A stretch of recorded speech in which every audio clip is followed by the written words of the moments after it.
ഇത് നമ്മുടെ ഫാമിൽ നിന്ന് തന്നെയുള്ള മൾബറി സ്ക്വാഷാണ്. നമ്മുടെ തന്നെ മൾബറി കൊണ്ട് എടുത്തിട്ട് ഇതിൻ്റെ ടേസ്റ്റ് പറയേണ്ടത് റെനിയാണ്.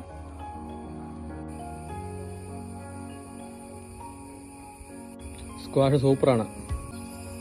ശരാശരി 300 മുതൽ മേളിലേക്കുള്ളതാണ്. ആവറേജ് നമുക്കൊരു 350-450 കാണുന്നത്.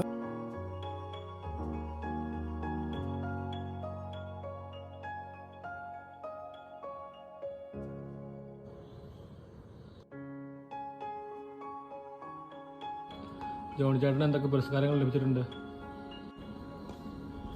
2020-21 കാലഘട്ടത്തിൽ മുട്ട പഞ്ചായത്തിലെ ഏറ്റവും മികച്ച കർഷകനുള്ള അവാർഡ് കിട്ടിയിട്ടുണ്ട്, പുരസ്കാരം. പിന്നെ 2023 കഴിഞ്ഞ വർഷം SBIയുടെ തൊഴിലുറപ്പ് റീജിയണൽ ഓഫീസിന് കീഴിൽ ഏറ്റവും മികച്ച കർഷകനുള്ള അവാർഡ് കിട്ടിയിട്ടുണ്ട്. അതിൽ മെമ്മൻ്റോയാണ് അവർ അംഗീകാരം തന്നത്. പിന്നെ 2018 മലയാള മനോരമയുടെ തൊഴിലുറപ്പ് വെച്ച് നടന്ന വിളപ്രദർശന കാർഷിക മേളയിൽ വിളപ്രദർശനത്തിൽ 3ാം സമ്മാനം ലഭിച്ചിട്ടുണ്ടായിരുന്നു. പിന്നെ ജീവജാലകം ക്വിസ് 2005 തുടങ്ങി 2008 അവസാനിച്ച ജീവജാലകം ദൂരദർശൻ്റെ ജീവജാലകം ക്വിസ് പരിപാടിയിൽ എനിക്കും ഭാര്യയ്ക്ക് സ്റ്റേറ്റിൽ ഫസ്റ്റ് റണ്ണറപ്പ് പുരസ്കാരം കിട്ടിയിട്ടുണ്ട്.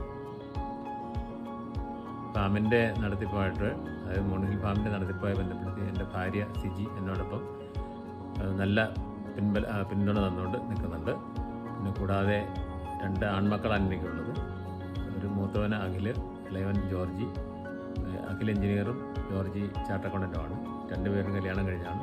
2 പേരുടെ ഭാര്യമാർ 2 പേരും ചാർട്ടർ അക്കൗണ്ടൻസാണ്. അവർ എല്ലാവരും എറണാകുളത്താണ്. മൂത്ത ആൾക്കൊരു മോനും ഇളയ ആൾക്കൊരു മോളും ഉണ്ട്. ഇവരുടെ ഫാമുമായിട്ട് ബന്ധപ്പെട്ട ഉൽപ്പന്നങ്ങളുടെ അല്ലെങ്കിൽ പഴങ്ങളുടെയൊക്കെ മാർക്കറ്റിങ്ങും പഴങ്ങളുടെയും ചെടികളുടെയും തൈകളുടെയൊക്കെ മാർക്കറ്റിങ്ങുമായിട്ട് ബന്ധപ്പെടുത്തി എറണാകുളത്തുള്ള മക്കളുടെ നല്ല പിൻബലം എനിക്ക് കിട്ടുന്നുണ്ട്.